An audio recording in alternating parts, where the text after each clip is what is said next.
Good Friday morning, guys. My name is Jerry Miller, and welcome to Real Talk on the I Love Seville Network. Thank you kindly for joining us. We are live in Charlottesville, across Central Virginia, the Commonwealth, the country, and the world, of course, on this network.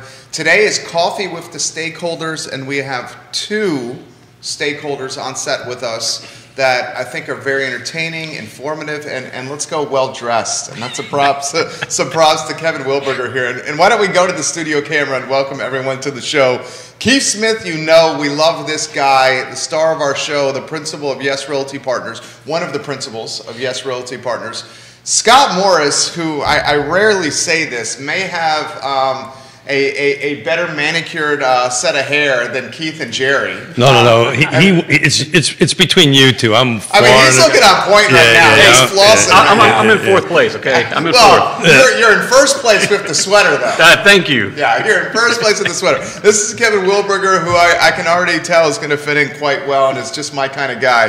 All right, so we'll get out of your way, Kevin. Introduce yourself to everybody that's watching. Then Keith is going to have something really witty to say, I can tell. First, Kevin, I need another sip of coffee. Yeah, all right, go ahead and do that. I'm Kevin Wilberger. I'm the branch manager for the Long & Foster Charlottesville Old Ivy office and the Long & Foster Stanton Waynesboro office. I'm excited to be here to talk with you guys today. I think we're going to have a lot of fun talking interest rates, talking real estate, talking about 2022 and where we're going to go with everything. So I'm excited, and I'm drinking my coffee, which everybody in my office knows. I always have my coffee. Shenandoah Joe's. Yes, Shenandoah Joe's. One of the partners of the show. Wonderful, amazing coffee. Been drinking it for I don't know how long. Good morning, Dave. Good morning, Dave. Where do you get this guy in the mix? He's good. Crystal ball.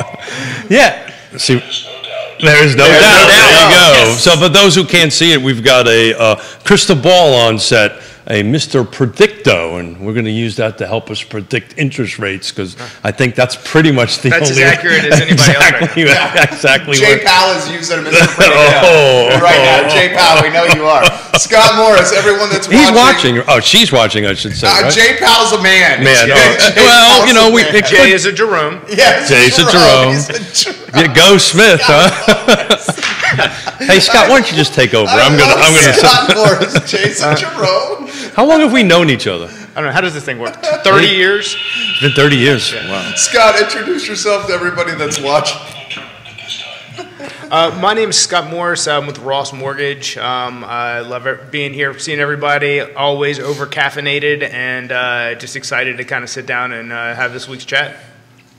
Seriously, we known each other for 30 years? Yeah, we've seriously known each other for 30 years. Oh, God. How do you feel about that?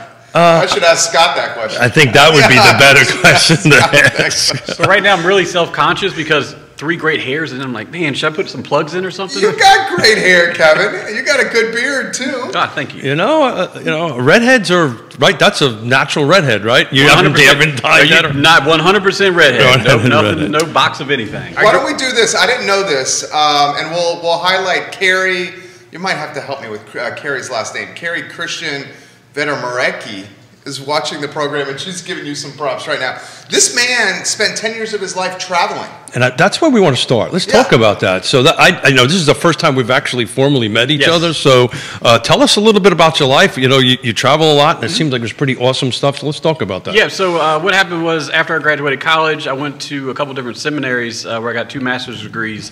Oh. And during that time, from about 20 to 29, I traveled the world, built schools, health clinics, feeding centers, and orphanages all over the world. I built a school in Honduras, a orphanage in Tanzania, a medical center in Honduras, and then just traveled, taught, worked in food kitchens, whatever it is, around the world. What years? From 20 to 30, do my math with my age, so go back 23 years, so roughly late 90s into the mid 90s. Cool. I mean, late 90s into mid 2000s. So. Did you do any? Probably seems like it was like a lot of third world countries. Yes. You didn't make it into Europe or anything like anything like that. And our honeymoon we did. Because the wife did not really want to travel too far into Tanzania, other places like that. Yeah, all the fun places that you wanted to go to. That makes you a very smart man. Is what that does. So you travel for 10 years around the world. Yep. You help people, which was awesome. So how did you transition from that into real estate, and then Into leadership. And then, like in 2 years, into your position. So tell us that journey. That's not a typical journey. No, so let's talk about that. I like helping people. I mean, that's my main thing. I like to help people, as you said, from my, helping people around the world. And then I got into real estate. I was brand new, didn't know anything. People like David Cook, Stu Plaskon, Ginger Slavic, people like that were helping me in real estate and helping me learn. So then I just felt I should repay it to other people and just say, hey, these seasoned agents who are amazing at what they do have taught me. So I'm going to start teaching the new agents that come in. I just started teaching the new agents. They were successful. Then I started teaching other people, answering questions. Next thing you know, I'm the sales manager. And then 2-3 months ago, I became the branch manager. So that's big time. Hopefully Rachel is watching. Rachel Foster. I'll tag Rachel. Yes, she I'll tag her right now. She is a rock star of a human being, a rock star of a broker. Yes. And I've had the pleasure to sit in multiple meetings with her, a part of CAR, and I was sad to hear her leave the community, but I understood why, and this is a good thing. And sounds like you're filling her pumps or high heels or whatever you choose to wear. Not that I'm judging you at all, but whatever you choose. It was sad to see. She is my best friend. I wanted to throw that out there. Because she always likes to give me a hard time. But certain things called her away, and she felt like I was the right person to step in and put those pumps on. Good for you. Good for you. Scott, jump in the mix here, buddy. I don't know Rachel, but the traveling thing I think is super interesting, especially the building of the schools and just operate. I mean, I've been in some third world environments and a little different though, and in a completely different aspect, and have nothing but real respect and curiosity about what living in those situations is really like. Good question. Yeah, wow, that's a great question. Well done, Scott. Thank you. So I think one of the coolest things was when I lived in the Himalayan mountains. I lived with the exiled Tibetan government. I actually got to meet the Dalai Lama. But in the house I lived in, there were actually monks right next door. So each evening, I'd see them, and they would go in. They would start praying. You hear them chanting, meditating, those things. That was really cool. In Ethiopia, I lived in a lot of houses made out of cow poop. I can see that. Yeah. That's some good construction, good insulation. Did you say cow poop? Cow poop. Yep. Wow. Yep. Cow poop. How does that work? I don't know. Okay. It kept me warm. Yeah, the bricks, man. Yeah. They use the poo, they use straw, and they use mud, and they mix it all together, and it binds it together. But this is a family show, so we're going to stay off of poop and all that kind of great stuff. I don't know. I got little poop. I got little kids. Poop is a pretty happening 3.5. Happening topic in my house all the time. It's like what we talk about every day. My kid's 3.5. And then at my age, it becomes a thing again. Becomes a thing again. So what is old becomes new again. Right. What do they say? Once a man, twice a child. That's what they say over there. No, my wife's been saying that for decades, literally decades. Daniel Pettit, welcome to the program. Hey, Real Daniel. Estate 3, welcome to the show. A lot of your colleagues at Long & Foster watching the program. A couple mortgage officers watching the program. Scott Morse is getting some props from Diana Lynn Banks right now. Live on every social media platform possible. Keith Smith, where do you want to start? So we're going to start off first. Please throw some questions, throw some comments into the feed. I can see Jerry's fingers firing at a light warp speed. That means stuff's coming in there. But let's start. Kevin. So how was your 2021? Right. I know from a leadership perspective, you moved it, but from a sales and helping folks on, what did you see in 2021? And we're going to do a little crystal ball for 2022. Okay. Yeah, 2021. Obviously we saw not many houses on the market. For example, in 2019 of October, there were 1,300 houses in Charlottesville on the market. In October of 2020, there were 600 houses on the market. And in October of 2021, we only see about 300 houses on the market. So the market, instead of a healthy market share of about 4 to 6 months of houses out there, we're right down to 1 month of houses. And so it's just very difficult for buyers right now. If you have a good house that's a good price, good location, good condition, it's going to sell within days. Unfortunately, there's going to be 10, 20, 30 buyers out there trying to buy that house. And I think that's been the most difficult thing for realtors this year, is the fact that you're just competing, and losing a lot of times, and this it's very difficult sometimes for the buyers. So I'm about to go to the buyers. I mean, realtors, this is our business, this is what we're in. I think the stress is a little bit more on the buyer side, and you see that almost almost on a daily basis. I see right? that. It comes in ebbs and flows. So we get a wave of inventory that comes on, and things get easier in the multiple offer situation. And then as the choice properties come off and the more distressed properties stay on, or maybe things that weren't priced as they should have been, we've seen more walkbacks in pricing, I think, in the last 90 days than we have all year long. And when you see that happening, that's when you're getting more concessions. It's getting more kind for those same group of buyers that went out in that first wave of inventory that came on, and they were just, it's disheartening for them. But we're seeing more waves of inventory coming on, and from meetings that I've had in the last few weeks, a lot of other agents I've talked to have seen a lot more energy going into 2021 for like the January, February as far as future listings. I mean 2022. 2022. Got it. Well, thank you. I'll do that all the way into 2022. Me too. Yeah, me too. And I'll do it all the way through 2022. I'm dyslexic. I get all confused with all these particular numbers. But that's what I wanted to ask you. Normally, for those of us who have been in the market for quite some time, normally you see a slowdown in December, right, in the holidays. Are you as far as mortgage applications, are you seeing a kind of an uptick, or are you seeing it slowing down a little bit? What are you seeing? I have not seen it slow down. Yeah, not at all. So we're saying there is no winter market. There is only one market, right? There's hyper speed, and then there's warp speed. Oh God, I'm trying to see if I can get my Star Trek references right. There's warp speed, and then there's whatever, the regular speed. I'm not sci-fi. I'm more like I'm more Lord of the Rings. Okay, well then go to the Lord of the Rings. So I don't know what that is. Is that like eagle speed? I don't know. I got a Gandalf. He does have a I got a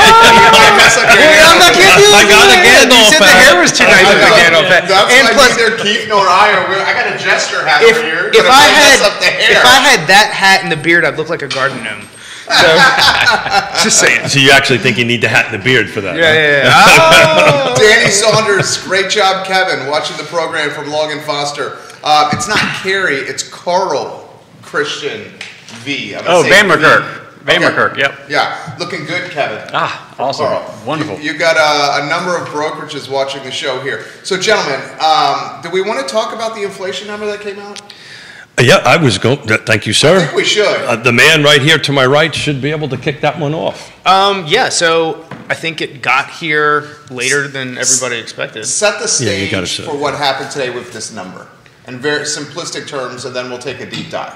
Because this is a good piece of data that came out today. So this is the third consecutive of these inflation numbers that the Fed has been expecting, and this actually came in at or below expectations. So this kind of drilled into where they did not see it going this high this fast into, well, this is about kind of where we are, pricing everything in at the moment. So you're not the markets are going to react positively to this. That may not be a good thing for rates when I say positive, because depending on what it does to the U.S. 10-year. Now, what's interesting is the last time that we had this kind of inflation was 1982. Yep. The U.S. 10-year was at 15% at that point, and right now we are trying to break the 1.5 as a ceiling, as like a normal level. So just think about that. So the last time we had inflation of 6.8%, we had mortgage rates of 18% and a U.S. 10-year at 15%. I wouldn't know anything about that. Let's emphasize why that's important, or the impact that this could have. Well, so I don't think it's long term. I am in the camp of some of it's going to be sticky, but there was enough money pumped in, and there's enough of a supply problem that it's going to be here for a little bit. So you're saying it's transitory? I'm saying it is transitory, but transitory is not like the kind it's going to be here for a couple months. I think this goes into 2023, but I agree. We do find some normalcy at the end of this. What's important is this potentially could drive rates up, but I think I don't see that happening as fast as it was expected to happen. So just to make sure I understood this, the transitory comment was on the inflation side or on the Fed rate side, or both? So the Fed hasn't made a move yet. The Fed is going to have to act in some fashion, whether that in its monetary policy, the first thing that they're going to do is they're going to increase, or they're going to decrease their amount of bond purchases more quickly than they originally expected. When they start to do that, that's going to put more investors on the hook for mortgage-backed securities, so you're going to see mortgage rates go up in accordance with that. Now, at the same time, with that said, you've got the other piece being the Fed does not want that to happen at a skyrocketing rate, so they are going to want to manage what they do. They don't care how much it affects the overall market, I don't think, this time, as much as they do the disruption of the home, like the. So why was it? Why was the discrepancy? I know they were predicting. It really didn't happen.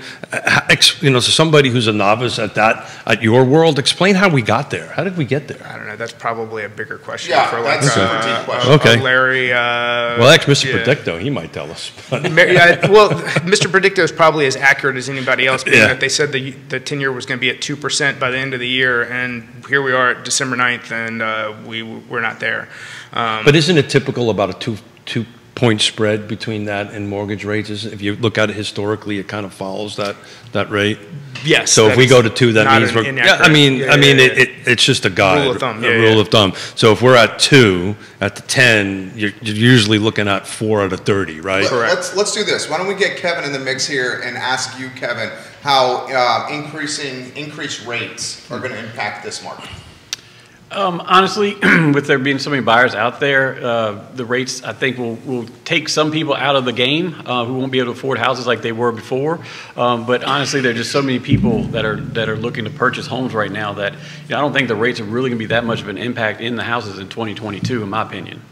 I agree with that. Scott, your thoughts? 100%. I mean, we were selling houses, when we were at 4.5% 3 years ago. Now we have the same amount of people. Actually, we've got more people coming of age and coming into opportunity to be able to make these life-changing decisions, and are unable to because of an inventory shortage and because of the competition. So credit requirements 4 years ago, 5 years ago, were they more stringent than they are today? Or so as far as credit? I don't think a lot has changed. That's what I was trying to get to. But what I do see happening potentially is the 40-year mortgage. That's that's a possibility. How do you feel? What do you think about that loan vehicle, a 40-year mortgage? Honestly, better than a 8-year car note, and they're doing that. That's true. Better than a 5-year ARM? So, is the ARM as popular anymore? It depends. Why would you get one right now knowing that rates are going to go up? If you know that it's going to only adjust up, that's got to be a terrible proposition. But when maybe 2 or 3 years from now, then it becomes an opportunistic vehicle again. Well, according to Realtor.com, the predictor that they're having is they're predicting that mortgage rates will range somewhere between 3.3 and 3.6% on that, and that's a combination between the Mortgage Association, NAR, and all these different. Cheap money. Yeah, it's still cheap money, but thank you for saying that. I wanted to get this out because 4 or 5 years ago, the requirements to get a loan was pretty much the same as it is now, and it was at 4%. It fluctuated back and forth, and everybody was still selling homes and still buying homes. The price points were a little different, that's for sure, at that end of it. Kevin, how do you see, appreciation in 2022? We in 2021, depending nationwide, we're roughly around 12% across the country, year over year. Are you kind of, crystal balling? Are you seeing? I mean, that's not sustainable. No. Thank you very much. No, it's not sustainable. Yeah. So what do you think it might be, your crystal ball? My crystal ball. Let me reach over there.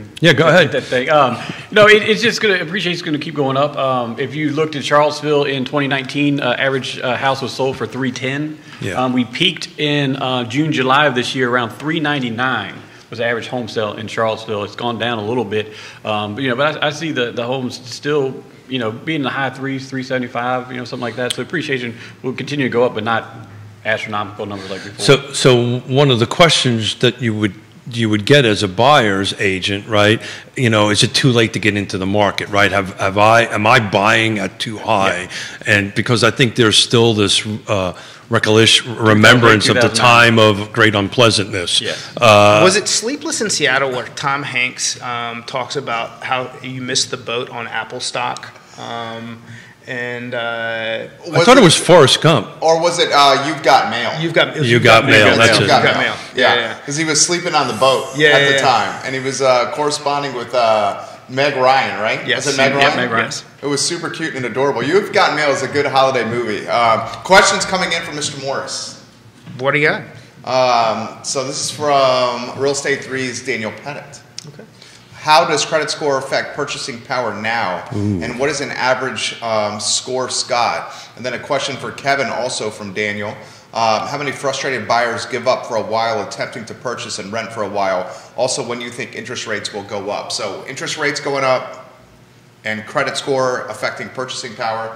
And then how many frustrated buyers are giving up and just renting that you come across? Scott, why don't you go first? So as far as rates going up, I think as the Fed, they're going to announce it next week. I think their policy meeting, when they're, what their intention is, what they really meant when they said we're going to decrease our bond buying program more rapidly than we initially discussed. If that means they go from an original prediction of MBS purchases of decreasing by $5 billion a month to $10 billion a month, I mean, that means month over month, you're going to see a gradual step up. How quickly that happens, I mean, I don't think I can predict that. I think we just kind of need to buckle in and see what happens. And then the second, as far as average credit, that I don't think that's changed at all. In fact, I will say I think it's actually gotten better. I think average credit has gone up. Yeah. And a part of that's probably due to the stimulus, people not spending as much, quarantining. And the quarantining, and so they had additional money to catch up on some bills, and I think average credit has gone up. And then there's also been some rumor that FICO may rescore how they view certain things, specifically medical debt, which is already kind of accounted for on our end, but it would be to the benefit of borrowers, as far as having a higher credit score, and that some of these things that are negatively impacting them now, giving them an easier path towards qualification. Does student loan debt fall in that? That's a good point. I mean, student loan debt, they've already made some adjustments for. So in the, where we had to count 1%, FHA has moved to just a 0.5%. So that means if you're out there with $100,000 in student loans, that's a $500 payment that we have got to look at again instead of $1,000. Well, most people don't know that student debt is part of your debt to income ratio, right? Yes. And it's a big thing, and that was on my to-do list to talk to you today about. So everybody knows we've known each other for 30 years, and Yvonne Smith, or Weidel now, if you can tag her, we had this conversation about, Dad, what am I going to do? My student loan debt is wacky. I want to buy a house. So if somebody like Yvonne, right, that has student loan debt, right now, that is married to an awesome guy that is a doctor that has all these medical, hundreds and hundreds of thousands of dollars of debt. Now his income potential is a little bit different than a school teacher, which still it's a scary number. I mean, I know what that looks like, and that's what I wanted to ask, because it's impeding. We're having conversations with first-time home buyers, and we're hitting the student loan wall. And what are our options? What's out there? What can they do to help that? Does that make sense? When you say what can they do to help that, I mean what can my daughter do? What can Yvonne do? And what can the government do? I'm not sure what the government can do to help ease the existing student debt. Hopefully nothing. Yeah. Can the government stay out of it because they created the problem to begin with? Thank you. Scott Morris, thank you. Oh, I understand that. So, but strategies, what they can do, consolidating the debt is one strategy. Yeah, I mean, I think they should also, in some aspect, I don't know. Some of it I think has to be forgivable. I mean, depending on what you're doing, if you've got people like this program where if they are teachers and then they're in 10 years and then they waive that, Well, they took that all away, because I've read an article about this morning. So now it's only certain services, and it's not teachers anymore. Because when Yvonne got all the student loan debts because she was going to become a teacher, that was the conversation at the kitchen table, and then all of a sudden it went away.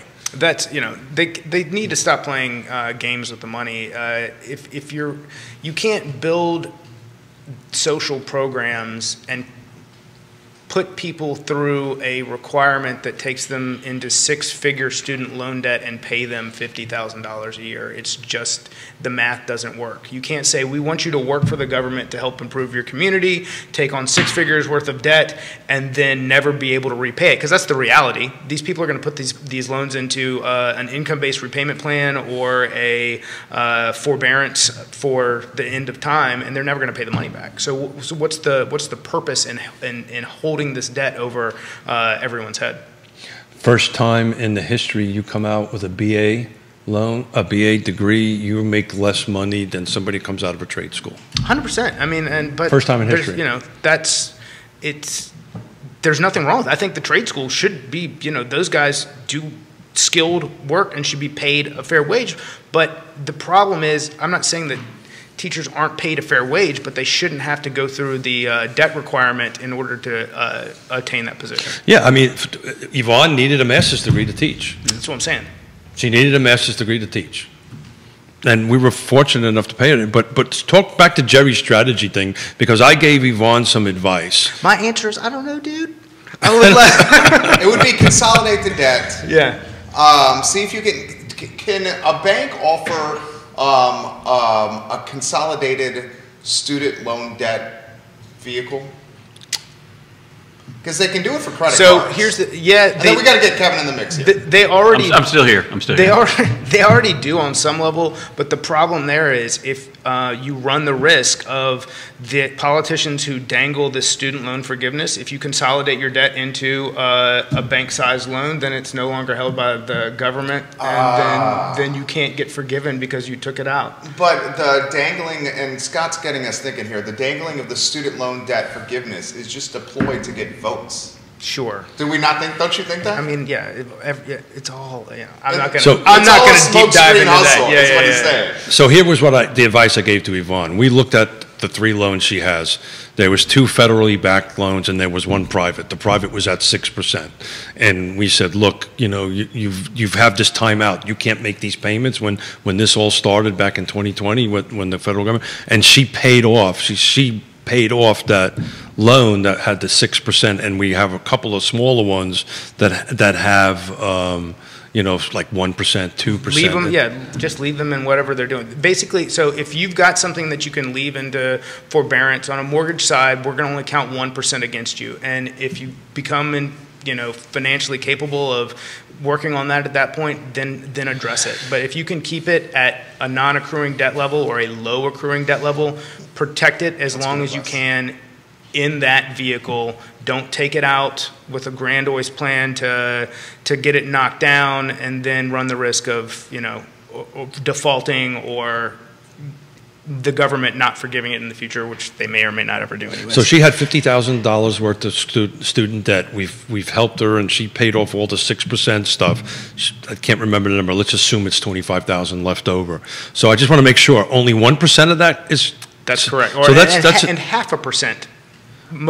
At this point, you've got 2 different paths. You can go an FHA product, you can count as 0.5%, and then you've got a conventional product that you can count as 0.5%. So thanks to Kevin, there's a ton of real estate agents watching. So this is an important piece of information to get out there, because when we have conversations with Yvonne, well, I don't want to even make a loan application. I owe whatever it is. So I just want to be clear. So you're only going to count 0.25% of that $25,000. Is that correct? 0.5. 0.5, excuse me. But on top of that, to that point, try to always coach or guide your clients to don't be afraid of no because of something that you've created to be a bigger elephant in the room than it may actually be. So let someone else give you guidance on that and tell you where the path is. Don't be afraid to know, and that's where I want to bring Kevin into the conversation, because with buyers right now, they just given up. They've given up. So how do you coach a buyer that says, I really want to buy, but I've given up? What does that conversation look like to you, Kevin? Yeah, so one of the things that Rachel Foster taught me was setting expectations. Is to sit down and have a conversation with your buyer clients right out of the gates. Set the expectations of what the mortgage process is going to be, set the expectations of the home search process is going to be, and just really let them know the hurdles and obstacles that are going to be there in front of them as they're looking for a home. And then once you go out into looking for a home, then the next stage is, making offers, things like that. If you set the expectations with your clients, they'll still be disappointed, but they won't be upset or running away from this whole home buying process. Good answer. And I would counter or respond to what you said. If the multiple offer situation that we're in right now, individuals with hundreds of thousands of dollars of student loan debt are going to have a hard time winning that multiple offer situation when some people are going with more than 20% to the closing table or making up the difference of appraised values with cash. Mm-hmm. So I would say the student loan debt is not so much about the student loan debt as it is cash on hand, Correct. Preventing from closing deals. Which brings up a great question. Typical first-time home buyer, you're not seeing 20% down, right? Because that's a common misconception. What I find more often than not, and I've got a great product for it, is being able to get to 100% down so that they can go in and only pay their closing cost and not have to ask for a concession from the seller, because that's the biggest hurdle. Is they may be able to compete, but then they're asking for concessions. So they could compete on income alone, but they don't have the savings to cover both the down payment and the ability to pay their closing costs. So Kevin, I was trying to get to in our conversation earlier that I have a 20-year spreadsheet that I've done here, and it includes the time of great unpleasantness. And we run anywhere historically. Which I'm sure Kevin has figured out over here. There's an inside story here, which really isn't so inside. But it's averaging somewhere between, depending on where you're at, like Lake Monticello, Crozet, whatever it is, somewhere between 3 to 6% year over year. Let's just call it average 3 to 4%, somewhere in that. So this 12% is a little off the charts, but most folks will say, if you're going to buy something today, even at 100% loan, you're probably going to get this 3 if you stay in it long enough. Does that make any sense? Yeah, a lot of people who are looking to buy houses now, they see a price, let's say it's $400,000, a 900 square foot home in downtown Charlottesville. And if I'm going to leave my house in 5 years and sell it, am I going to make my money back, Kevin? Obviously, I can't predict the future. Well, if we do have the ball over there. Mr. Perfecto. Yeah, Mr. Perfecto might be able to do that for us. We should ask it. Yeah, we should ask it. I can't make that prediction. More than likely, you probably, once you have all the fees come out with selling your house in 5 years, you'd be lucky to break even depending on where you're at, in my opinion. And if the market keeps going up the way it is now and does not slow down, you could make some money on your house. So it's just kind of hard. But you could do some math for somebody. You can say, okay, if we're doing, let's be conservative and say it's 2.5% or 2% year over year, and you're paying into your principal, and because you're going to use Scott at the closing table is going to advise you to make mortgage. Well, what? It's going to suggest that you make a couple extra payments a year to principal. In 5 years, it is the best way to get generational wealth, right, through that process. Yeah. Do you coach folks that way? Yeah, so I had a client who bought a house in Belmont about 4 months ago for $700,000. Okay. It was a very nice home, and they plan on building their wealth and buying a nicer house in 5 years. And of course, we sat down and said, hey, Kevin, if we buy this house now, that's not a first-time home buyer. They came from Michigan. Okay, with a bag of cash? Mostly cash. Okay. Yeah, good chunk of money. Okay. So we just sat down, we worked the numbers and say, hey, when we sell this house in 5 years, what do we think we can get out of the home in order for them to buy that $1 million house? So we work through that process.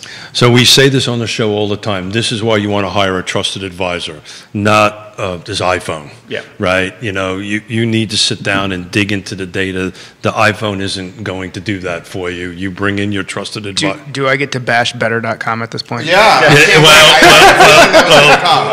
had a feeling that was going to come. So we got questions. I want to hear the bashing of better.com, but some questions for Kevin and Scott here. So this is a two-part question. This is from Grayson, who's watching in Crozet. For your guest, how many of potential sellers are choosing to refinance their home and stay in the home longer. And then the question for Scott is, the refinancing process, how much of equity is counted in this process?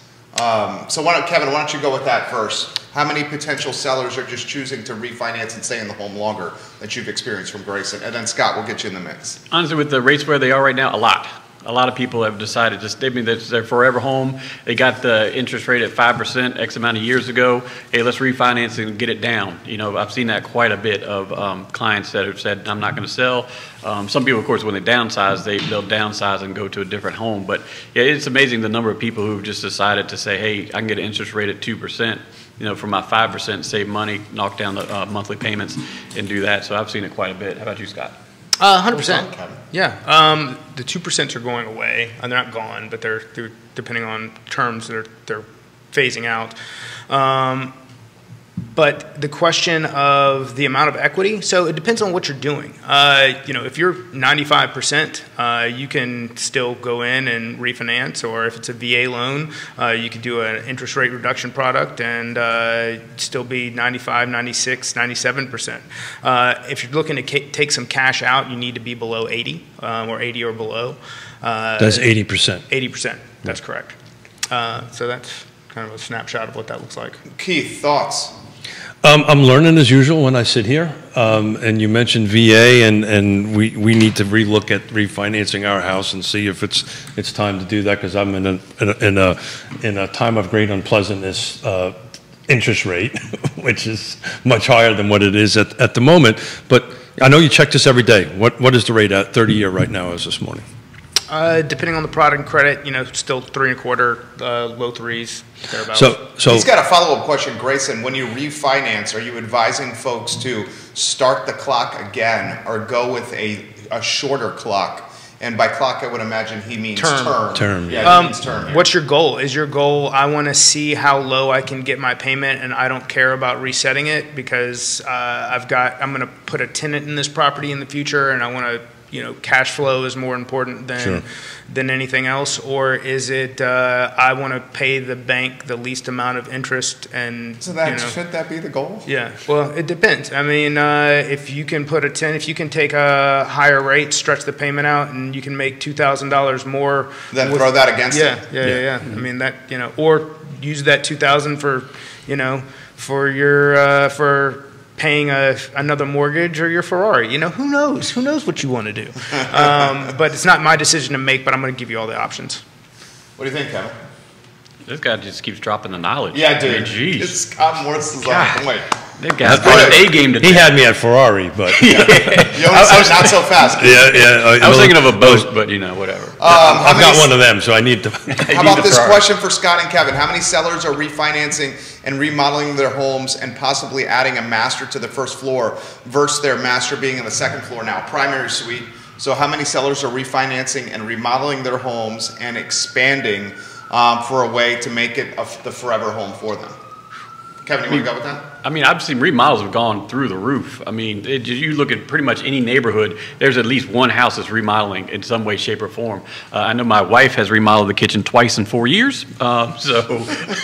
Is she watching? Yeah. I'm sure she is. So yeah, no, remodeling's gone through the roof. And the main thing is when you do the remodel, especially if you're going to sell the house in the near future, you know, don't dump, you know, tens of thousands of dollars into some fancy granite countertop that, you know, never can scuff. You know, because you're never going to get the value back on it. You know, be really practical on the things that you want to remodel in your home if you are able to do that. So to play off of that a little bit, and we didn't do any of this, the chemistry's working. Realtor.com 2021 home buyers top 8 reasons for planning to buy a home. Number 1 is my family either myself or my family needs more space, around 17%. So that's kind of in that scenario where they need some more space. But product-wise, that's a little tricky for you, right? Or you just refi cash out, and then I use the cash, or we're talking about a refi renovation loan. So, isn't that a HELOC? That I was getting ready to say. So you've got a couple of different options there.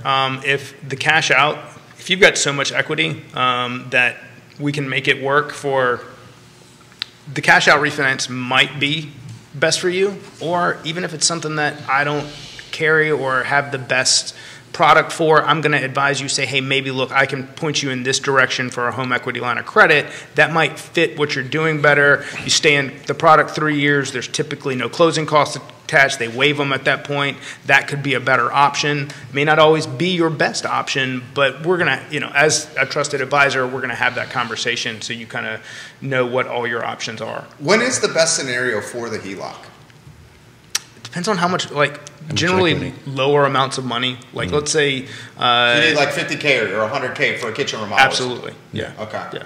But you have to have a substantial amount of equity in. You could have, you could do, It gotta depending on, let's say you had 10% and you wanted the house is $500,000, and I mean, depending on credit and who you're going through, you can get to 100. So talk about that for a second. But I'd have to say one thing real quick. Now with Scott saying all this, I'm going to be remodeling my kitchen for the 3rd time.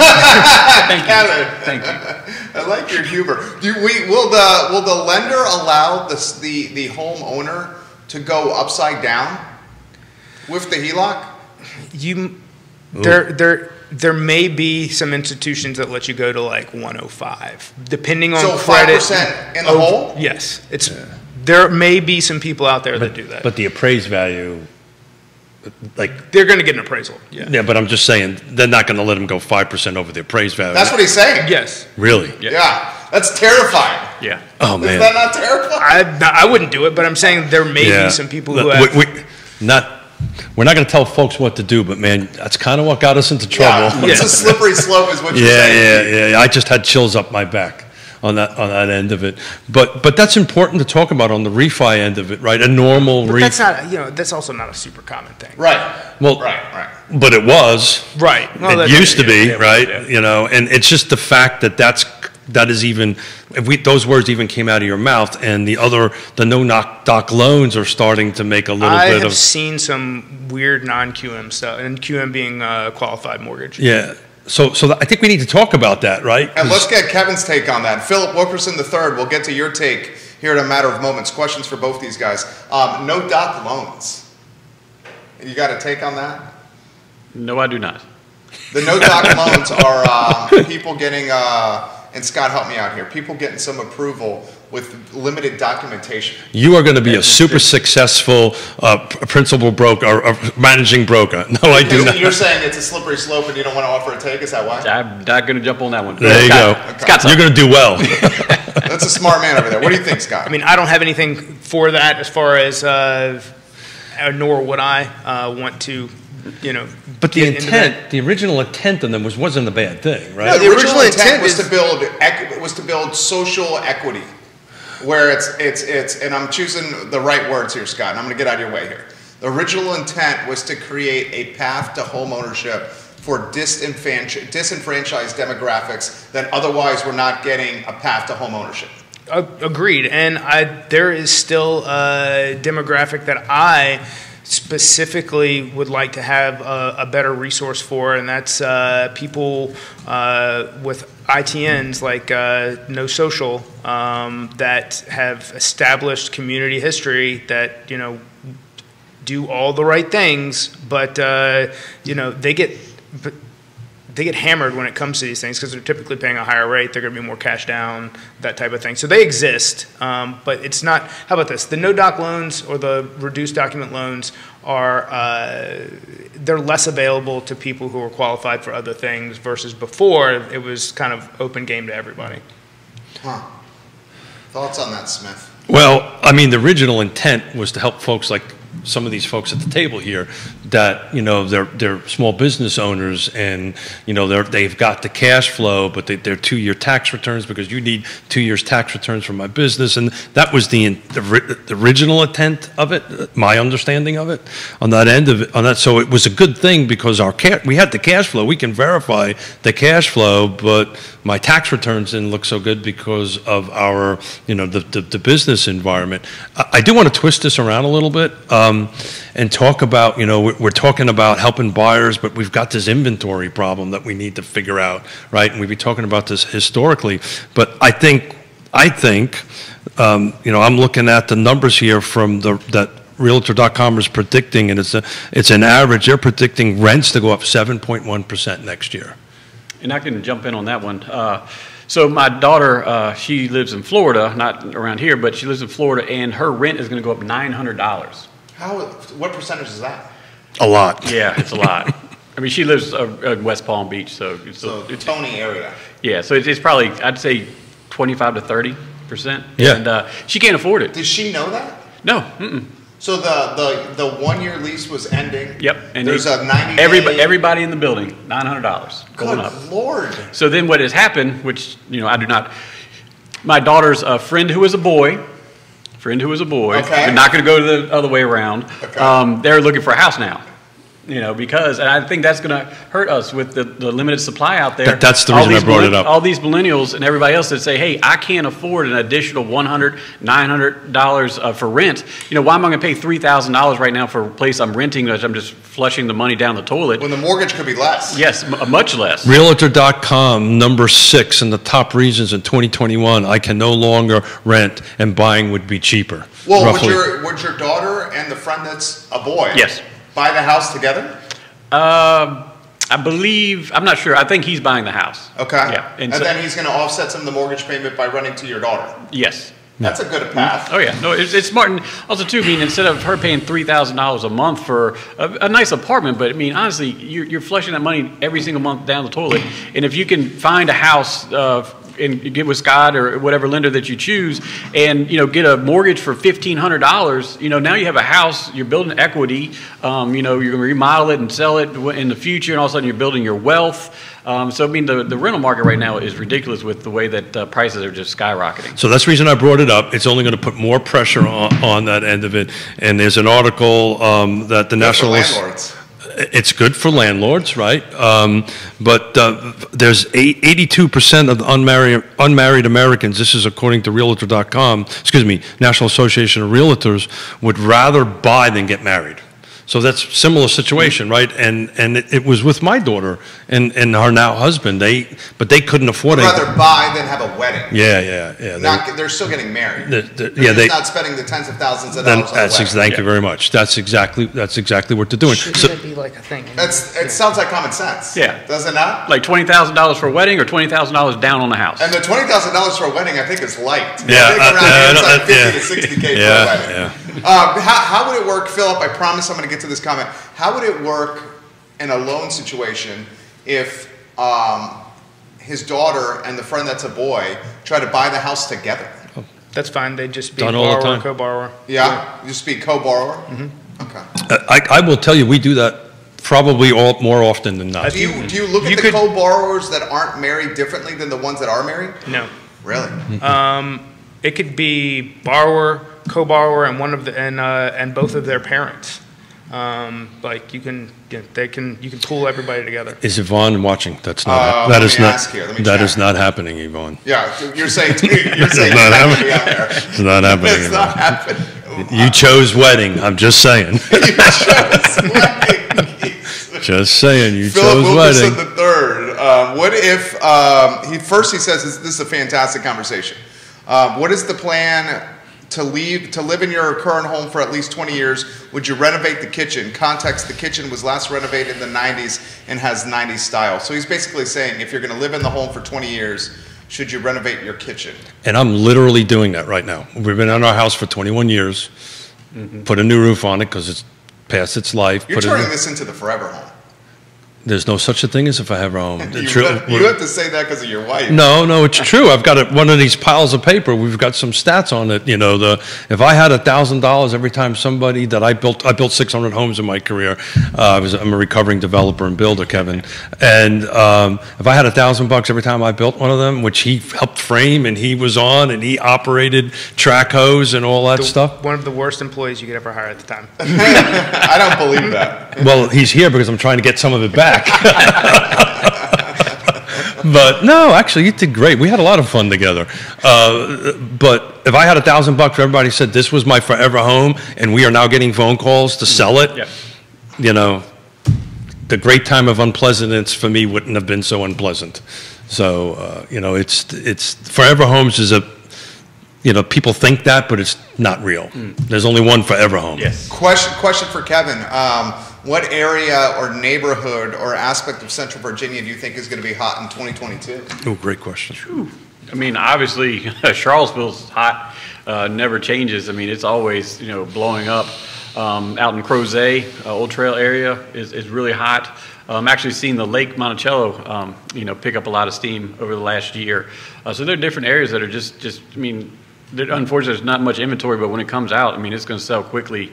And just to go back to the person who asked about the kitchen, we're in a seller's market. I wouldn't touch it if you plan on selling it within the next year. Why spend $20,000? So now somebody walks in your house, they're like, hey, I'm going to buy this house. I will fix it. I will put the money into improving this kitchen because, there's nothing out there. And people are just saying, I'll take this outdated kitchen. I'll fix it myself. Let me buy your house. So I'm having this conversation with mom and dad, my mother and father. We're having a conversation. 24% of last year's sales were multi-generational. Hey, mom and dad, our master bedroom's on the first floor. Our home is set up to accept that. And they would go, well, no, my mother literally said, no, I can't put it on the market unless I renovate the kitchen and I do all this stuff. And I was going, Mom, no, let's sell the home. Yeah. This is the perfect time to cash out. I only will charge you this amount a month per rent. It's not a big deal. You can handle it. Laundry. You can handle it. Watch my tiny whities. And dinner, by the way, on the table. Hey, that's a good deal. That lady can cook. Yeah, that was a good. Tina, if you're Make listening, it happen, Pop. There's some baked ziti for me somewhere in the future. And he knows my parents almost as much as he's like a brother, literally a brother of mine. You can only imagine what Tina said when I said that to her. Was Tina Mrs. Smith's first name? Christina. Okay, very nice. Because Pop just goes by Pop. Pop goes by Pop. Everybody calls him Pop. Literally. At a board meeting I was at last night. Public board meeting. Yeah, hey, Pop. But my mother. I touched it. We got a prediction. But just to jump back in on hotspots, one thing I remembered is I've had a lot of agents who have their clients who are looking for 20 to 30-minute commute outside of Charlottesville. Yeah. A lot. A little bit more than that. There is a 700-unit project that is breaking ground in Culpeper right now, combination townhouse. So how far is that from here? 45. What's the single-family detached, starting with the 2 in front of it?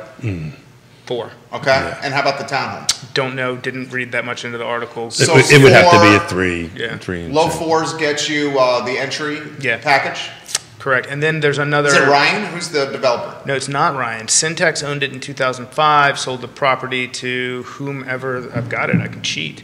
But they're all Northern Virginia folks typically that up in the Culpeper way on that stuff. Correct. We'll see it depends. Like on the south side where I am, it's, I'm 30 minutes door to door to like Forest Lakes. So that's. How long did it take you to get here?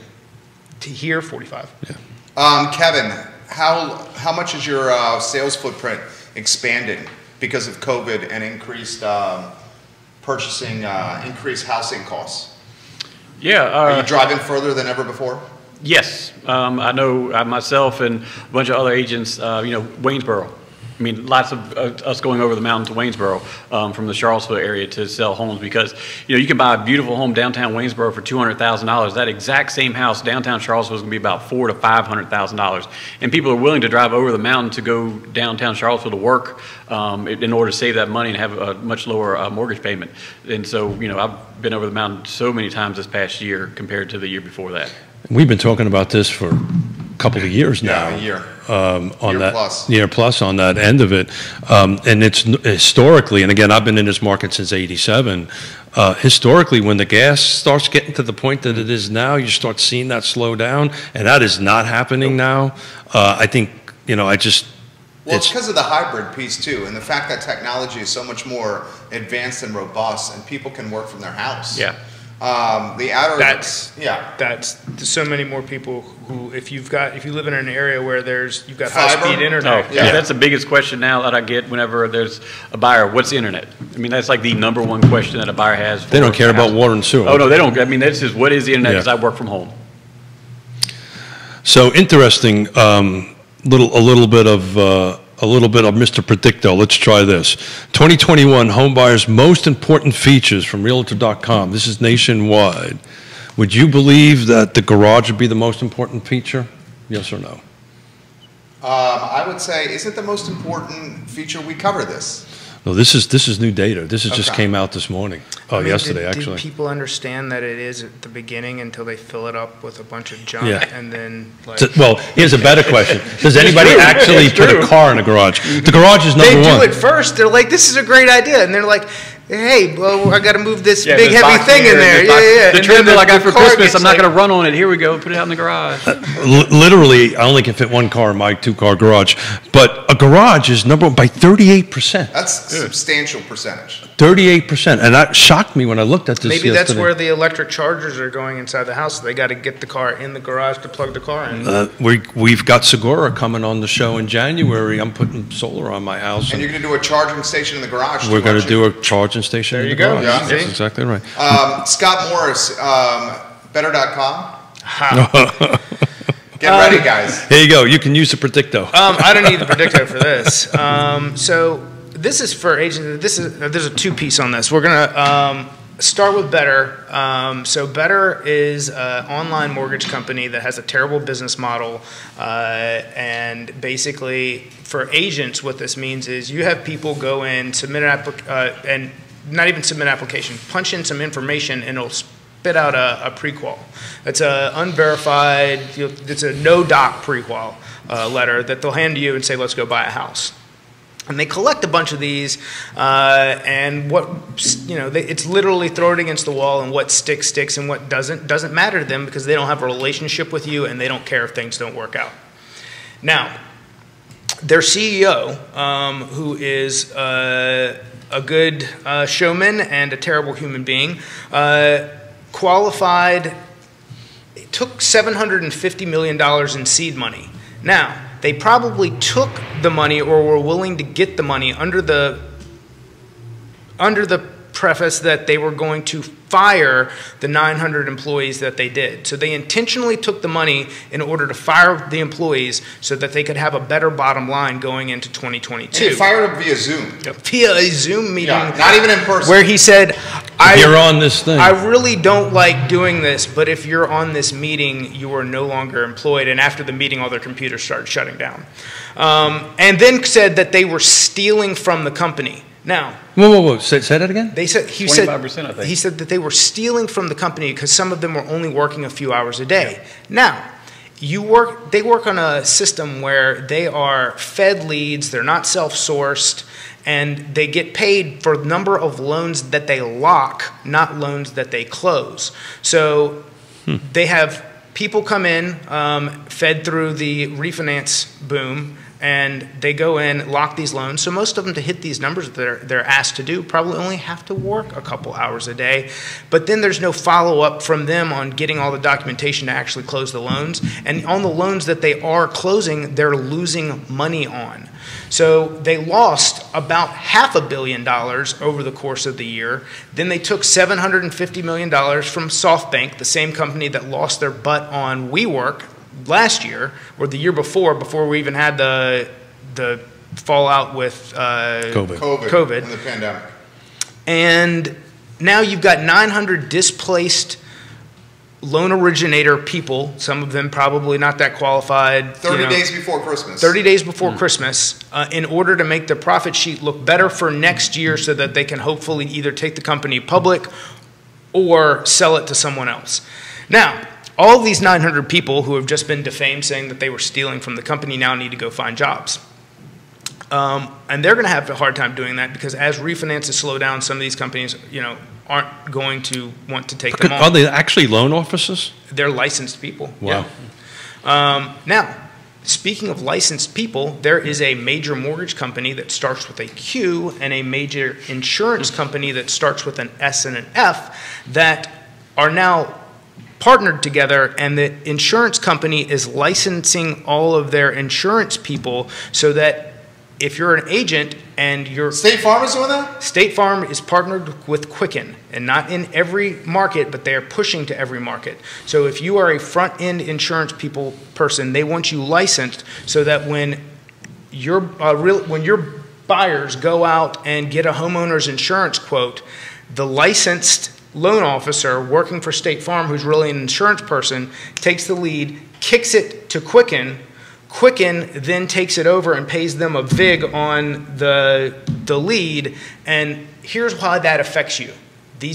You've got call center people who are going to be fed the same line that they're seeing online, which is, we'll get you 2.75% into an unlocked loan with no discussion. And this could happen 2 weeks into your transaction. So 2 weeks in your transaction, your buyer goes and gets a homeowner's quote, and they go, well, let us quote your mortgage also. And let's say there's any complication to this borrower-buyer's situation. Let's say there's something that needs a technical person to actually go in and figure this out. You run the risk of them blowing up the whole deal by trying to make this move, trying to change horses midstream over something that an insurance person has absolutely no business being involved. Because you're saying the deal would blow up because they're shopping options? I'm saying that they just don't know what they're doing. Because they don't know what they're doing. They So know let's what say, they're doing, let's say someone doesn't know how to structure it, and they say, hey, we can get you this great deal.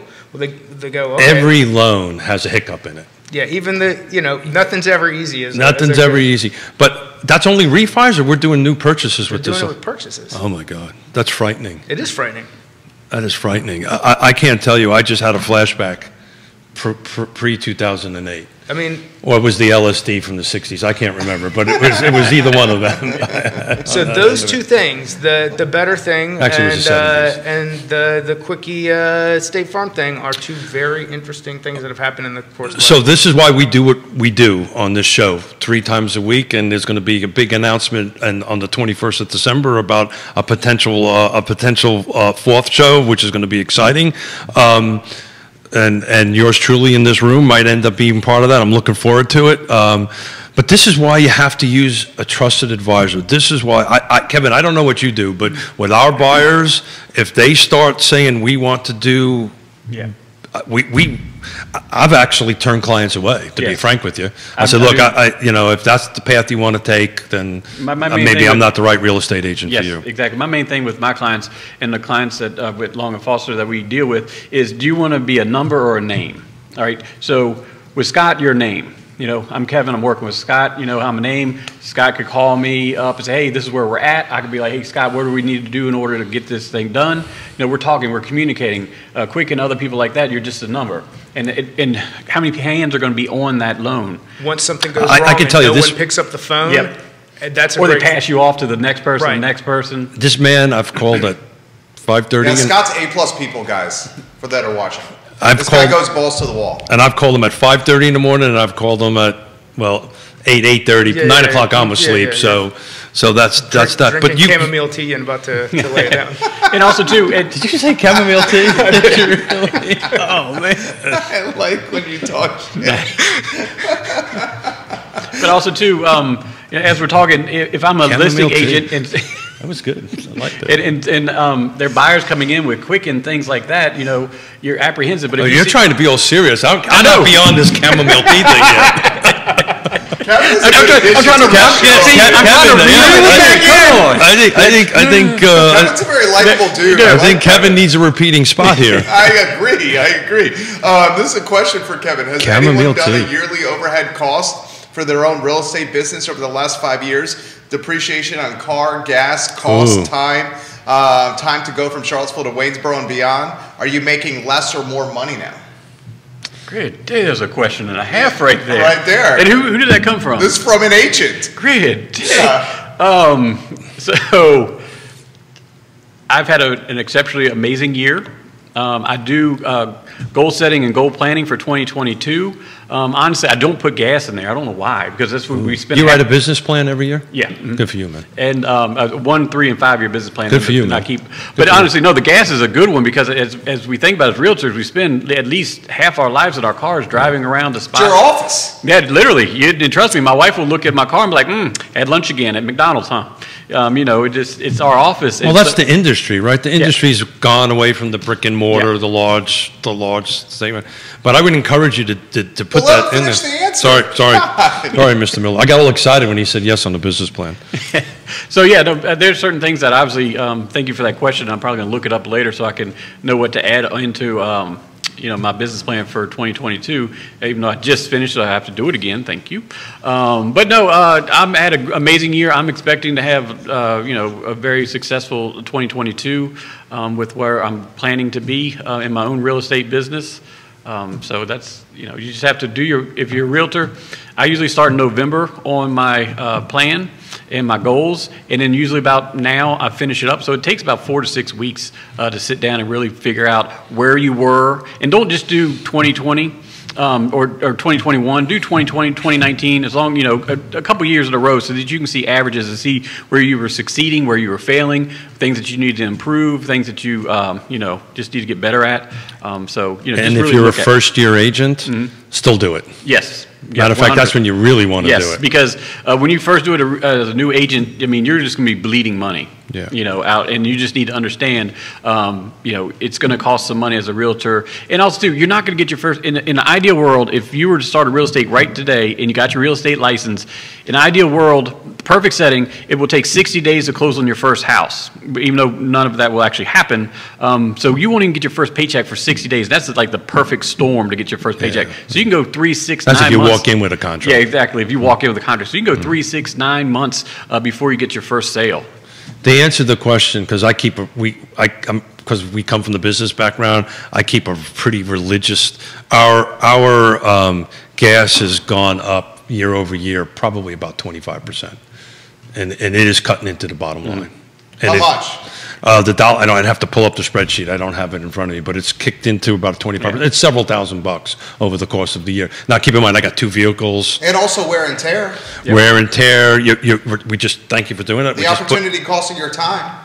And we just put a new set of tires on the 2 vehicles. So, yeah, it's adding on that. And that 20-minute drive is kind of not really 20 minutes anymore. It's more like the 40 to 45 minutes. Because if you're trying to hit that certain price point, that's where you're going. I love the windshield time. Allows me to catch up on more phone calls than I ever get done sitting in front of a desk. Well, that's because. So, how much time do you spend on the road a day? It depends. I can, Monday, I can be in Bristow outside Manassas, and then have to be in Charlottesville. It depends on how I build my schedule. You do some road. I do some road. I work with agents down in Roanoke, Virginia Beach, Richmond, here, Fredericksburg. So if I'm taking the time to treat everybody the way that I want to be treated, I want them to feel like I'm involved in helping their business. I need to get some face-to-face time. So what's important to add to that is your back office help that you have that allows 100%. You to do that, and you should talk a little bit about that. So my team is what allows me to do everything. Amada is, in fact, going to Mexico next week, and I'm having a minor panic attack about that. But she's like, she asked, she's like, do you need me to teach you to do anything? I'm like, I'll be okay, thank you. I'll just, Boy, that sounds like Emily. It sounds like Jay Dobbs over here. It sounds like Judah. Neil Williamson's got a question for Scott. Is such competition between licensed agents a bad thing? He was talking about the additional folks in the loan space. And Neil's very much a free market guy, the president of the Free Enterprise Forum. No, but what it does, we're in an industry where you have people's futures in your hands. Well, yeah, this is all, but that's going to weigh itself out. But 10% of your production is 90% of your production is done by 10% of the people, and what that increases risk for isn't that these licensed insurance people are going to be getting your clients a better deal. It's the fact that it creates more risk of failure for the transaction by unskilled people saying, I know how to do this. For instance, let's look at, braces. If you have a very complicated case and you don't know that you have bone loss and you sign up for Smile Direct Club and you go move your teeth and one of them falls out, did you get a better deal because you saved $2,000 versus going to speak with a actual person who's going to take x-rays and treat it that way? No, you did not. Just like if you lost your earnest money deposit and you didn't get into a house and you had to beat the clock on a date of rent that you had to be out by the end of a lease because your insurance agent said, hey, baby, we got you. At the end of that, were you happier with the way things went? Probably not. Hey, baby, I got you. Hey, baby, I got you. Hey, baby, I got you. Come on, Kevin, jump into this. What's on the? I can see those wheels turning. What's going on in between those two ears? Is that how you charmed your wife, Kevin? Hey, baby, I got you. Yeah, that was just this morning, right? Yeah. First thing is as soon as he's getting a fourth kitchen remodel with on this answer right here. All right, so got a little hot in here. I'm gonna take this sweater off. Oh, look at the time. Whoa. We were closing, aren't we? It's all over with. No. Oh my gosh. Go ahead, Keith. So I'm going to throw a little more data at it and see what you think. And we've kind of talked a little bit about this driving out, but the key 22 key housing trends and demographics. The suburbs are just blowing up still, and this was happening prior to the pandemic. Are you seeing buyers moving out into the country where the internet is better, or is this just more of a national trend? What are you seeing locally? Oh, locally, yes, most definitely. I mean, the suburbs, if anything comes open in, let's call it suburbs, Forest Lake, something like that, it will go under contract within minutes. It seems like when you go farther out into Nelson County, into some of those areas, as long as they have good internet, they're going to sell really quickly. A lot of people moving there. Well, we can quote this. We did it last Friday. We went up 53% year over year, Nelson County. Yes, and I've had numerous buyers out there, and I know our office has also. So, it's just hot everywhere. I don't care. I mean, I've seen some dumps that have sold within days that in the past would have sat for 90 days, 120 days. We talked about that the last time we were on. Yeah. So, Kevin, how's this inventory going to get fixed? We've got to fix it, right? Be honest. Right. Honestly, this is four guys having a cup of coffee. Yep. Nobody's watching. It's okay. Don't worry about it. Don't worry about the camera. Don't worry about the camera. Don't worry about this living on the internet forever. Don't worry about that. Real estate firms watching. Don't worry about that. So as I said early on in. You can have the magic wand with this, and you can wave the magic wand. I'm going to wave the magic wand. And make like the jester's hat or a silver? I got both of them. All right. Yeah. Would you like the hat? No, we're good. Okay. We got that. The hair we talked about early on, everybody. All right, the hair. So as I mentioned early on, when we first started in October of 2019, we're at about a 4.6% monthly inventory, 4.6 months inventory. And then in October of 2020, we're down to about 2. Right now, we're at 1 month inventory. Yeah. And I do not see that changing anytime soon. We're going to be stuck there because new builds taking a long time to get completed. Excuse me, new builds taking a long time to get completed. There's just not many houses coming on the market. We will see an uptick probably in April because that's when people start to move the kids into the school, so then they're going to be moving. But honestly, we're going to be in this trend, in my opinion, for years. I don't know, a while. Well, I'm thinking definitely 2022 into 2023. Well, and let's add the fact that we have outside firms setting up shops here in Charlottesville and bringing outside talent that's paid 6 figures coming in, eating up housing inventory. I mean, that's happening right now. So you might want to give a little detail to that because for those who watch and listen, there's some new jobs coming in. There's multiple firms around Charlottesville's downtown mall that are bringing talent from outside Central Virginia to staff the offices here in Seville. And the University of Virginia has said it's going to admit more students than ever before and hire more staff than ever before. So that's going to eat up housing inventory. I mean, I don't see this going from a seller's market anytime soon. I mean, maybe even to 2023. Yeah, no, I definitely think 2022 into 2023, we're just going to be with the inventory being probably about 1 to 2 months worth of inventory. So just for those who are not real estate agents, those who are not in the space, that when you say 1 month inventory, just to put a verbal picture to that, that means if no other homes come on the market within 1 month, there's 0 homes on the market. Every single home be sold, we get nothing out there. Yeah. So again, magic wand, you've got 2 of them. What if you had a magic wand that you could wave? What would be this 1 or 2 things that you would do to kind of change this inventory question a little bit? Please say less restrictive BS from local government with creating new housing stock. Well, that's red tape into green tape. Yeah. 24% the cost of a newly constructed home is red tape. That seems pretty bogus to me. Yeah, I mean, all the new construction we have going on, it looks like we have tons of new construction going on in order to add to the inventory, but, it's just getting stuck in red tape where they're trying to get new developments started up, and other times they're getting these developments started up, but then we have the supply shortage that kicks in where they can't get anything, and also, too, there's just nobody wanting to sell their homes, because if I have to sell my home for $400,000, I'm going to have to buy a house for $450,000. Right. I just don't have the money, and I don't have the equity. Yeah, I don't have the equity in the house, so these magic wands are broke. For right now, in my opinion.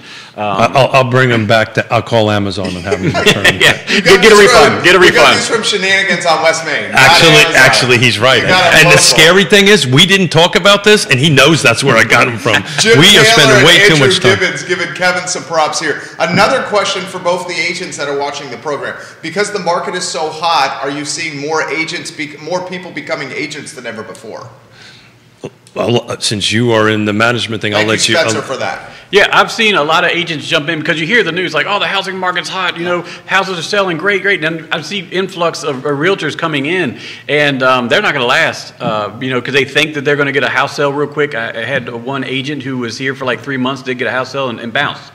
Yeah, well, the average new agent does not last. 80% of first-year agents quit, or 80% of new agents quit in the first year. Yeah, that's exactly right. Yeah. That's exactly right. 80%. And the other impact that we have locally is that the fact that we're seeing more Northern Virginia agents down in our marketplace on that end of it. So that number just expands a little bit. But I'm trying to get you to come up with the magic answer, and apparently the wands are broken. I'll have to bring them back to Shenanigans. Yeah, take it back to Shenanigans, because, unfortunately, it's just going to be a seller's market for my next 12 to 16 months at least. But it's important for the buyers not to give up, right? No, that's why you set the expectations early on with them. So Scott, Mr. Predicto, are we going to go over 4% this year? 2022? Should we ask Mr. Predicto? I mean, the mechanics are there. The mechanics are there to go over? For some people, yeah. Depending on credit, yeah. You're perfect, everything, we probably get to 3 3/4. So does that change the inventory in your opinion, Kevin? No. It just limits the buyers. It doesn't change the inventory. It goes from trims buyers. But I don't even think it even trims buyers, because if they're being bumped up $500-900 in rent, and they can still get a mortgage payment that's less than what they're paying in rent, they're going to come out of the woodworks. I had some some clients last year. I was like, hey, I thought it was going to end. They're coming out of their rent around February, March, and they're going to be like, hey, Kevin, we ready to go and buy a house now? Go ahead and rent again if you can. If it doesn't go up. If it does go up dramatically, we'll see what we can find for you. But a lot of those people that went away and rented for a year, they're going to be coming out again and try to win some deals for them. And we're in the process of helping a young couple do the same thing. They know their rent's going up about 6% next year, and we're out trying to find something now, which is actually really not a bad time to go out look for homes on that end of it. It's just the inventory isn't there. Can I highlight this? And you guys know this. I'm a landlord. So when I'm doing my leases here, the renewal term and the renewal rate and the percentage increase is very clear cut. The leases where the tenant is shocked that the rent is going up $900 year over year or 7% year over year how do they get into that predicament here? Because you're thinking commercial lease, well, even my residential ones. It clearly says, the graph says, this is the renewal term. Are they signing leases that say that the term or the monthly rent can increase and we don't know what it is? So we're 60 days before it's over? In New York, supposedly that's a super normal thing because they're having the most amount of the percentage increase is like off the charts. It's crazy town. So the percentage increase is not clearly defined in the lease? Correct. Nope. It's not necessarily. Sometimes it is. Maybe yes, maybe no, So yes. should the tenant, that would be one of the main things they look at before they signing the lease, Yeah. what the renewal is going to be. That's Doesn't assuming, that seem like that's assuming they have a trusted advisor to help them navigate through that lease. But There's it's not tenants uncommon. signing leases that don't know what their renewal increase is going to be? People don't read the terms and conditions on anything. Oh, That yeah. is bananas to me. Yeah. DocuSign, just click, click, click. Yeah, so we're bringing Susan Reel from Ally Property Managers on the 20th to literally talk about this topic, about that end of it. So if you rent something from her, and in her lease agreement, it's very clear. It should be. But here's the difference on the, and any real estate agents out there, please chime in and correct me, and Kevin, correct me if I'm wrong.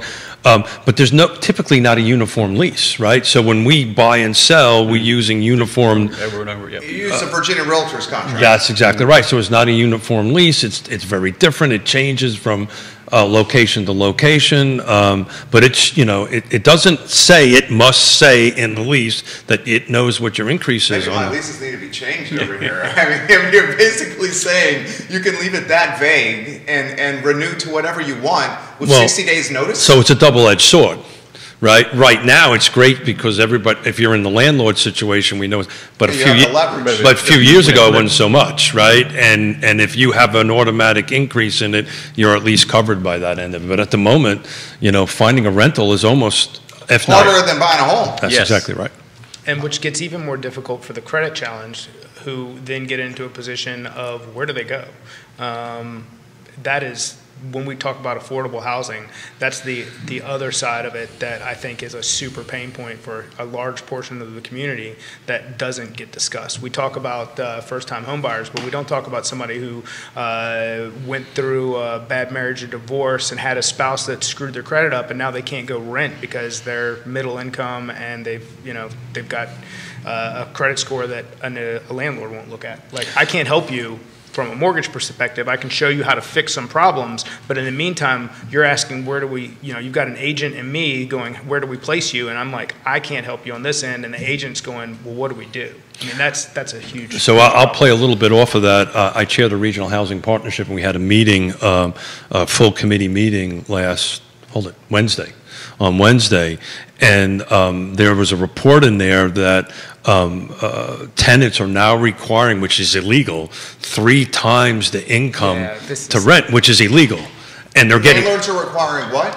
That you have to, so if your $1,500 a month rent equals X dollars in salary. $1,500, that means you got to have $4,500 a month in income. Whereas a mortgage, you have to, the most you're going to go to is 55%, so $3,200.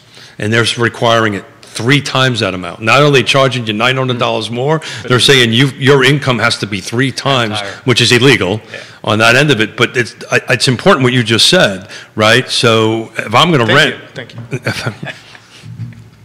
30 years, right? So, what did you say before about me? We'll let that go. Chamomile, that's it. And warm milk and cookies. That's right. Cookies, right? That may be why the waste is the way the waste is on that end of it.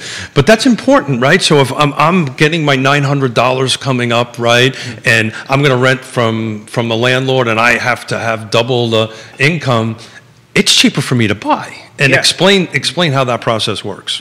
So the process as far as just getting qualified, let's start an application. Like, contact your realtor, contact me directly. Let's look at all your options, because if your rent is more or close to more than 50% of your income, you're already paying more in rent than what you could use to qualify for a mortgage. Say that again. If your rent is more than 50% of what your income is per month, you are already paying more in rent than what you would be paying in qualifying for a mortgage. So that's got to be a good KPI for a loan officer, that they see someone who's paying their rent on time, and it's such astronomical rent, then they can make a lower mortgage payment. 100%. That's a good payment history.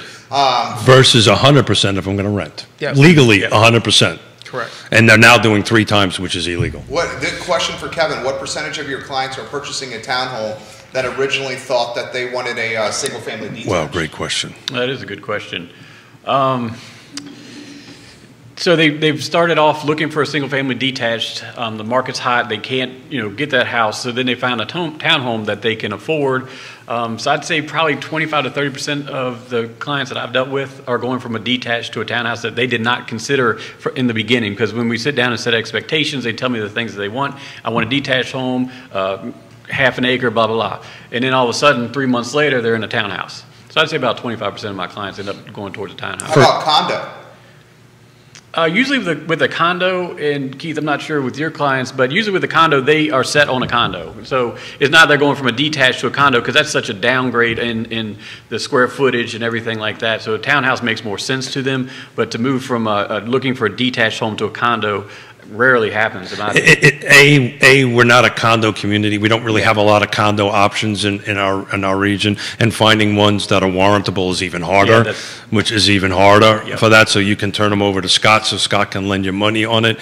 My experience is the people that I talk to on condos, usually my age and up, 60 years and up. I want an elevated building. I want to go up. I want somebody to take care of everything. I want to walk the three-notch brewery or whatever it is and go ahead and do that. That's generally my clients that are looking at that, and generally it's all cash, and the numbers are high. You're not looking at entry-level purchases in condos in our area. They're substantially up there in price. Amanda Spagoni is watching. Hey, Amanda. She says, and she's going to give us the Virginia Realtors rental criteria for income and a rental dynamic. She's going to give us that exact language here in a matter of moments from the Virginia Realtors contract. Isn't this great? Yeah. Agents offering perspective on what we're talking about. Amanda, say hi to Rick Spagoni. Love Rick Spagoni.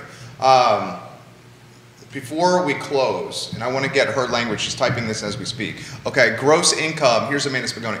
Gross income for single person should be at least 3 times the amount of the rent. That's not legal. And we're going to have to bring some people on to talk about that. That violates federal law. You can't have 3 times the income on rental. And we'll have to save that for a different show on that stuff, and I'll pull some of the data on that. Okay. Kevin, your thoughts on 2022 as we wind down here?